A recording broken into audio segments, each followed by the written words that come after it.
자, 우리가 지지난주에 로마서를 시작하면서 기쁜 소식이라는 제목으로 함께 말씀을 나눴습니다. 예수님은 하나님의 아들로서 이 땅에 오셨습니다.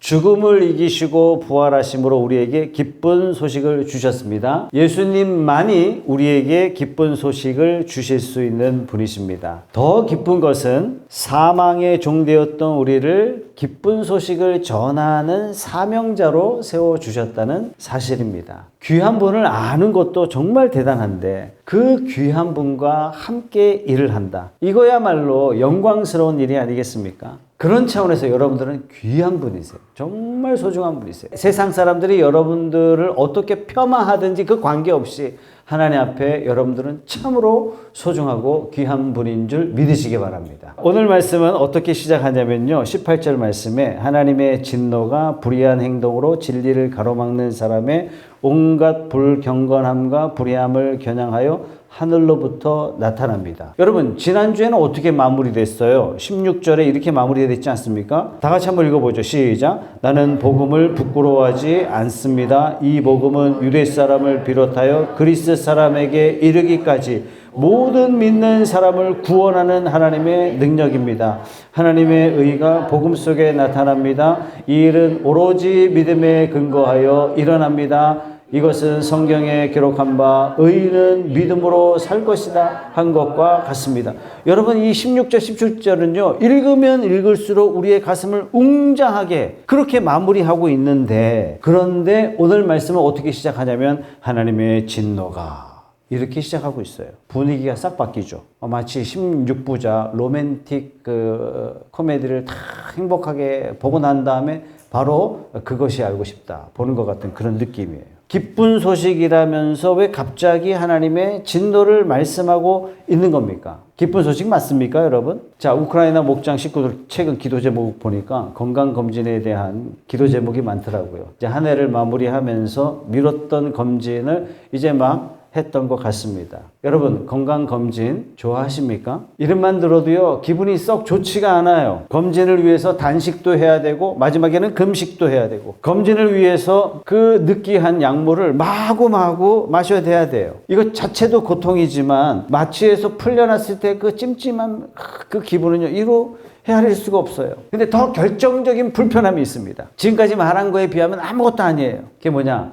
결과를 듣는 거예요. 결과를 듣지는 않았지만 그 불편함은 이루 말할 수가 없단 말이죠. 도대체 무슨 말을 할까? 이제부터 시작해서 마지막까지 불편한데 해마다 건강검진을 2해마다 꼬박꼬박 받아야 돼요. 뭐 국가에서 하라니까 그런 건 아니죠, 그죠? 병을 발견하고 고치기 위한 거죠, 그죠? 정확한 진단이 있어야 제대로 된 처방이 나온단 말이죠. 지난주 들었던 1절부터 17절까지의 말씀이 뭐냐면 기쁜 소식, 이게 처방전이기 때문에 그렇습니다. 그렇다면 오늘 말씀 뭐냐면 진단서예요. 지난주의 처방전이 얼마나 우리들에게 강력한 특효약인지 이걸 깨닫기 위해서는요 이 진단서가 냉혹하리만큼 우리에게 얼마나 정확한지 알 때 지난주에 이 처방전이요 우리에게 기쁜 소식이 되고 은혜가 되는 겁니다. 그래서 오늘 진단서가 이렇게 제시되고 있어요. 18절 말씀에 하나님의 진노가 불의한 행동으로 진리를 가로막는 사람의 온갖 불경건함과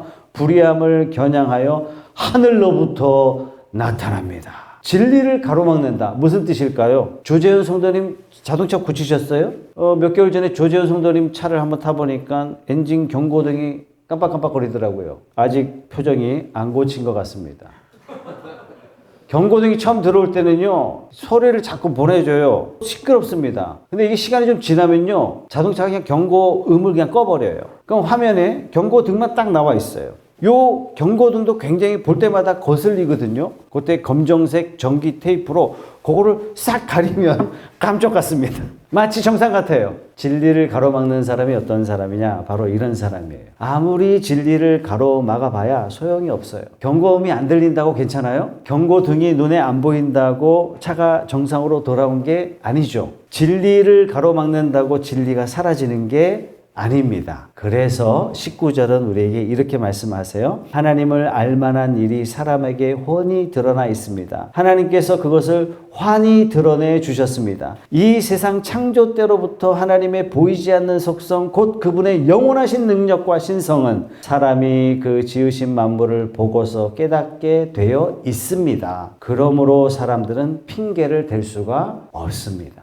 제가 이번 휴가 중에 아내 핸드폰에 해외 데이터 유심이 이게 작동이 안 되더라고요. 호텔 이외에서는요, 그냥 핸드폰이 그냥 먹통 상태였어요. 반면에 대한민국은 어떻습니까? 어디든지 와이파이가 빵빵 터집니다. 데이터 걱정할 필요가 없어요. 우리는 온 세상에 빵빵 터지는 하나님의 와이파이 속에 살고 있습니다. 하늘을 봐도 하나님을 우리가 느낄 수가 있고, 바다를 봐도 꽃을 봐도 하나님에 대한 데이터가 우리에게 마구마구 쏟아져 들어옵니다. 세상 어디를 봐도 하나님과 연결할 수 있도록, 하나님을 알 수 있도록 세상의 모든 것들 속에 하나님의 속성을 다 집어넣으셨어요. 그래서 19절, 20절 말씀을 다시 읽어보면요. 하나님을 알만한 일이 사람에게 훤히 드러나 있습니다. 하나님께서 그것을 환히 드러내 주셨습니다. 이 세상 창조 때로부터 하나님의 보이지 않는 속성 곧 그분의 영원하신 능력과 신성은 사람이 그 만드신 만물을 보고서 깨닫게 되어 있습니다. 그러므로 사람들은 핑계를 댈 수가 없습니다. 일반적으로 대부분의 사람들이 멋진 건물을 보고도 감탄하지만 실제적으로 자연 경관을 볼 때 감탄이 더 크죠. 더 깊죠. 이번에 아내와 여행하면서 세 군데 도시를 방문했거든요. 그 중에 하나가 전 세계에서 가장 아름답다고 지정한 1등 마을을 갔어요. 그곳 이름이 체스키 크롬노프인데 3일을 지냈습니다. 제 숙소 바로 앞에 뭐가 있었냐면 그 도시에 가장 유명한 세계적인 미술관이 하나 있었거든요. 그 미술관 이름이 에곤 실레 미술관인데 이 미술관에서 3명의 작가의 작품이 동시에 전시가 되어 있었어요. 근데 이 3분의 작가들 중에 한 분의 작품에 제 시선을 사로잡았어요. 이 작가의 작품을 쭉 보니까 이 작품 자체가 뭐라 그럴까요? 철학적으로 전달하고자 하는 메시지가 굉장히 강렬했어요. 그래서 제가 받은 느낌을 아내한테 그대로 설명했고, 그 다음에 설명서를 쭉 보니까 제가 해석한 게 정확하더라고요. 그래서 제가 도대체 이 작가가 누구야 하고 이름을 유심히 살펴봤단 말이죠. 이 작가의 이름이 미가엘 가브리엘. 천사 이름이네요. 미가엘도 천사 이름이고 가브리엘도 천사 이름이고. 그러니까 체코의 정말 천재적인 설치 예술가다 이렇게 이야기하더라고요. 우리가 완벽한 작품을 보면 야 그림이 멋지다 그러고 말지는 않잖아요. 그죠? 도대체 누가 그린 거야? 도대체 작가가 누구야? 이렇게 보통 예술 작품을 보고 예술가를 생각하지 않습니까? 마찬가지예요. 우리가 뭐 배달앱으로 치킨을 사 먹었는데 우리 치킨의 도사이신 최세숙 집사님이 배달앱으로 치킨을 사 먹었는데 내가 10년 동안 지금까지 먹은 치킨 중에 이보다 더 맛있는 치킨이 없다. 그러면 뭐라고 이야기합니까? 야 배달앱 최고야. 배달의 민족 도대체 누가 만들었어? 배달의 사장님 도대체 누구야? 이러면 이상한 사람이죠. 이 치킨 누가 만들었지? 이렇게 질문이 가야 이게 정상이잖아요. 이 세상의 아름다운 자연을 하나님께서 8K 고화질로 우리들에게 엄청나게 우리에게 스트리밍 해주고 계십니다. 그런데 많은 사람들이 이 채널을 돌려버리죠. 이건 자연이야. 어쩌다 된 거야. 어쩌다 된 거야. 우연이야, 우연이야. 과학이야, 과학. 이거 가지고 대단하게 법석 떨 필요 있겠어? 그런데 하나님은 명확하게 말씀하십니다. 다 보여줬다. 누구도 핑계댈 수 없다. 우리 19절, 20절 말씀 같이 한번 읽어볼게요. 시작. 하나님을 알만한 일이 사람에게 훤히 드러나 있습니다. 하나님께서 그것을 훤히 드러내 주셨습니다. 이 세상 창조 때로부터 하나님의 보이지 않는 속성, 곧 그분의 영원하신 능력과 신성은 사람이 그 지으신 만물을 보고서 깨닫게 되어 있습니다. 그러므로 사람들은 핑계를 댈 수가 없습니다. 다 보여줬다. 누구도 하나님 안 계셔라고 말할 수 없도록 했다. 이 하나님의 와이파이는요, 어디서나 빵빵 터지는데 사람들이 접속을 꺼리고 있어요. 핑계댈 수 없는 우리가 그 다음에 한 일이 뭐냐? 그게 바로 21절 말씀입니다. 사람들은 하나님을 알면서도 하나님을 하나님으로 영화롭게 해드리거나 감사를 드리기는커녕 오히려 생각이 허망해져서 그들의 지각 없는 마음이 어두워졌습니다. 여러분, 어두워졌다. 영적 치매 현상이 일어난 거예요. 모르겠는데요. 알려줬는데도 누구라고요? 영적인 버퍼링이 우리 뇌 속에서 끊임없이 일어나고 있는 거예요. 하나님께서 다 알려줬는데도 분명히 온 세상에 하나님을 알 수 있는 데이터가 있는데도 불구하고 우리의 마음속에서 로딩하기를 꺼려하고 있어요. 왜 그럴까요? 22절에 이렇게 말씀하고 있습니다. 사람들은 스스로 지혜가 있다고 주장하지만 실상은 어리석은 사람이 되었습니다. 그들은 썩지 않는 하나님의 영광을 썩어 없어질 사람이나 새나 네발 짐승이나 기어다니는 동물의 형상으로 바꾸어 놓았습니다. 저는 로마서 1장의 가장 핵심적인 구절이 22절, 23절이라고 생각합니다. 그야말로 바꿔치기를 하고 말았어요. 어리석은 막교환을 하고 말았습니다. 세상에 가장 손해보는 장사가 아니겠어요, 여러분? 하나님께서는 순금 1000돈짜리 불멸의 영광을 우리에게 주시려고 하는데 인간들은 뭐라 그래요? 무거워요. 부담돼요. 누가 봐도 허접하게 번쩍거리는 플라스틱 조각하고 그냥 맞바꿔버리는 거예요. 여러분, 이런 사람을 보면 여러분 뭐라고 하시겠습니까? 어리석은 사람 정도가 아니죠. 맛이 간 사람이에요. 정신 나간 사람이에요. 그런데 바로 이런 짓을 우리가 하고 있는 거예요. 썩지 않을 하나님의 영광 대신에 본사 정품 대신에 썩어 없어질 사람, 썩어 없어질 새, 썩어 없어질 짐승, 기어다니는 동물로 다 바꿔치기 하고 숭배하고 있는 거예요. 최신형 스마트폰을 샀으면 스마트폰 잘 쓰면 되잖아요. 깍을 모시고 있는 거, 박스를 모시고 있는 거. 먼지 탈까봐.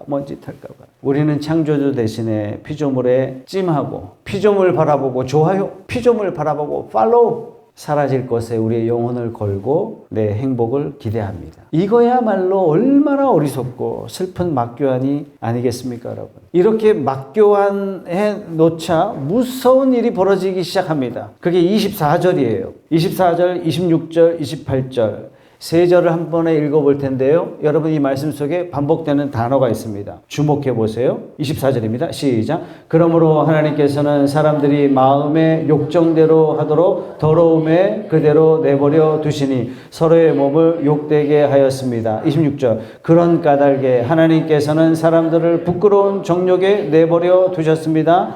여자들은 남자와의 바른 관계를 바르지 못한 관계로 바꾸고 28절. 사람들이 하나님을 인정하기를 싫어하므로 하나님께서는 사람들을 타락한 마음자리에 내버려 두셔서 해서는 안 될 일을 하도록 놓아 두셨습니다. 반복되는 단어가 있죠. 내버려 두셨습니다. 여기서 내버려 두셨다 하는 것은 하나님께서 우리를 미워해서 괴롭히셨다 이런 뜻이 전혀 아닙니다. 우리가 선택한 결과라는 얘기예요. 우리가 운전하고 갑니다. 내비게이션이 길을 안내합니다. 그런데 50m 앞에서 우회전하십시오. 이런 안내가 나왔어요. 그런데 우리는 싫어. 나는 직진할 거야. 그러면 다시 내비게이션이 수정해서 안내를 다시 하죠. 경로를 이탈하였습니다. 전방 50m에서 유턴하시기 바랍니다. 싫어. 내 인생은 내 거야. 그리고 시끄러운 내비를 끄고 말았어요. 내버려 두셨다 하는 것은 바로 이런 겁니다. 내비는 끊임없이 알려주고 싶은데 운전자가 꺼버린 거예요. 하나님은 끊임없이 우리에게 잘 살 수 있는 삶, 인생의 복된 길을 끊임없이 말씀하시는데 꺼버리는 거예요. 내버려 두셨다. 이것은 하나님에 대한 우리의 태도를 말씀해 주시고 있는 거예요. 하나님에 대한 우리의 외면이에요. 하나님은 우리의 자유의지를 존중해 주세요. 가장 하나님다운 성품 중에 하나가 뭐냐면 그건 이성입니다. 의지예요. 네가 좀 그렇게 하고 싶다면 한번 해봐. 하나님 기다려 주시는 거예요. 마치 부모가 집 나간 자식을 붙잡지 못하고 그저 바라보는 찢어지는 심정, 그게 바로 내버려 두심. 하나님은 우리를 미워해서 내버려 두신 것이 아니라 우리가 하나님을 거절했기 때문에 슬픔 속에 하나님이 손을 잠깐 놓으신 상태, 이게 내버려 두심입니다. 여러분, 내비게이션을 끄고 달리면 어떻게 됩니까? 길을 잃는 정도가 아니라 엉뚱한 곳에 도착하죠. 28절에 이렇게 말씀합니다. 사람들이 하나님을 인정하기를 싫어하므로 하나님께서는 사람들을 타락한 마음자리에 내버려 두셔서 해서는 안 될 일을 하도록 놓아 두셨습니다. 타락한 마음에 내버려 두시니 어떤 결과가 일어나느냐? 그게 29절부터 31절까지 말씀이에요. 사람들은 온갖 불의와 악행과 탐욕과 악의로 가득 차 있으며 시기와 살이와 분쟁과 사기와 저기로 가득 차 있으며 수군거리는 자요, 중상하는 자요, 하나님을 미워하는 자요, 불손한 자요, 오만한 자요, 자랑하는 자요, 악을 꾸미는 모략꾼이요, 부모를 거역하는 자요, 우매한 자요, 신의가 없는 자요, 무정한 자요, 무자비한 자입니다. 여러분 말씀이 있는 동안 뜨끔하지 않습니까? 요거는 내 건데, 이거 딱 난데. 어떤 건 우리 일상이에요. 수군거림, 자랑, 부모 거역, 오만, 불손. 진짜 무서운 건요, 32절입니다. 32절. 그들은 이와 같은 일을 하는 자들은 죽어야 마땅하다는 하나님의 공정한 법도를 알면서도 자기들만 이런 일을 하는 것이 아니라 이런 일을 저지르는 사람을 두둔하기까지 합니다. 죄 짓는 것을 넘어서서 죄 짓는 일을 잘하는 일이야. 오늘날로 따지면 좋아요, 댓글, 알림 설정, 팔로우까지 하고 있는 거예요. 사람들에게 추천하기까지 하는 거예요. 내비를 끄고 엉뚱한 길로 가면서 엉뚱한 길을 함께 가는 사람들끼리 오픈 채팅방을 만들어서 와, 우리처럼 지혜로운 사람이 어디 있냐고, 우리가 가는 길이 맞다고, 우리 길을 따르지 않는 인간들은 참 지혜롭지 못하다고, 너도 함께 가자고, 우리와 함께 가면 된다고 서로 어리석음을 마음껏 응원하고 있어요. 길을 잃어버린 사람들끼리 모여가지고 우리가 곧 길이요, 우리가 진리요, 우리가 생명이다, 우리가 복이다 이렇게 외치는 것과 똑같은 것입니다. 이것이 바로 이 세상에 대한 하나님의 진단서입니다. 내 몸에 이런 진단서를 받았다면 우리가 할 수 있는 말은 딱 한 가지예요. 우리는 망했다. 소망이 없어요. 내비를 끄고 엉뚱한 길로 신나게 달렸습니다. 이제 우리는 스스로 유턴할 능력도 없고 우리 스스로 길을 찾을 능력도 없습니다. 우리는 엔진 경고등에 검정색 테이프를 탁 가려놓고 순금을 플라스틱으로 맞바꿔치기 했고 내비 끄고 엉뚱한 일에 우리는 좋아요, 추종하며 찬양했어요. 이런 우리를 향한 오늘 로마서의 결론이 뭐냐면 1장의 사실상의 결론은 16절, 17절 말씀이에요. 이런 가운데 우리에게 소망의 메시지를 어떻게 전달하고 계시냐면 16절 말씀에 나는 복음을 부끄러워하지 않습니다. 왜요? 복음이 뭐예요? 로마 군인들에게 무참하게 살해당한 그분이 바로 예수님이잖아요. 나 예수 믿어.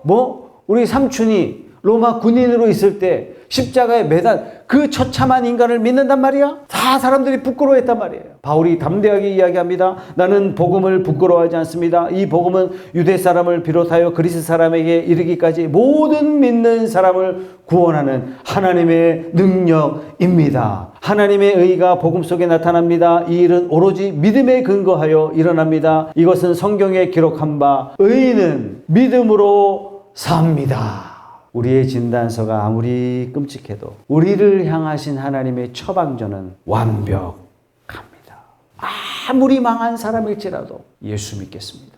이러는 순간요, 모든 소망이 그의 인생에게 주어지는 겁니다. 우리가 내비를 끄고 엉뚱한 길로 들어서서 천길 낭떠러지로 향하고 있을 때 하나님께서 내버려 두시고 슬퍼하시면서 동시에 구조대를 급파하셨습니다. 우리가 그토록 무시하던 창조주께서 우리가 숭배하던 피조물을 몸에 입으시고 직접 운전대를 잡으시려고 이 땅에 오셨어요. 그분이 바로 예수 그리스도이십니다. 그래서 기쁜 소식이에요.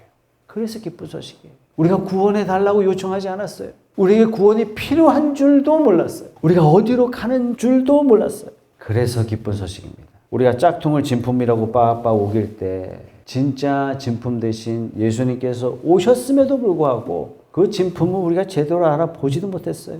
그런데 진품이신 예수님께서 우리와 맞교환하시면서 내가 가야 할 형벌의 자리, 내가 가야 할 영원한 죽음의 자리에 예수님께서 대신 가셨습니다. 우리가 받아야 할 진노의 죗값을 예수님이 다 결제해 놓으셨어요. 우리는 사망을 주문했는데 우리에게 주어진 건 뭐냐면 생명이 우리에게 주셨어요. 예수님께서 사망을 대신 갚으시고 가로채시고 대신 사망하시고 저와 여러분들에게 생명으로 맞바꿔 주신 줄 믿으시기 바랍니다. 오늘 본문 18절에서 32절의 말씀은 이 땅에 사는 우리의 냉혹한 진단서가 아닐 수가 없습니다. 내가 얼마나 절망스러운 인생을 살았는지를 알고 싶다면 오늘 18절에서 32절 말씀을 다시 읽으세요. 저는 이 말씀을 읽으면요, 무섭습니다. 두렵습니다. 우리가 무서운 만큼, 우리가 두려움을 느끼는 만큼, 우리가 얼마나 죄인인지 아는 만큼 예수 그리스도가 우리에게 얼마나 큰 은혜인지 깨닫게 되는 것입니다. 우리는 모두 길 잃은 운전사였습니다. 그러나 이제 우리 인생의 안내자가 되어 주셨어요. 예수님 말씀하십니다. 내가 길이요 진리요 내가 생명이다. 이제는 더 이상 썩어 없어질 짝퉁 세상, 이 짝퉁 세상을 보고 좋아요 추정하고 따라가고 그러지 마세요. 내 고집대로 내 삶을 주장하지 마시고 이제는 나에게 기쁜 소식을 주신 그 예수님께 감사하고, 그렇다면 그 예수님이 나에게 뭐라고 말씀하셨느냐, 주님의 음성에 귀 기울이며 사는 저와 여러분들이 다 되시길 주님의 이름으로 축원합니다.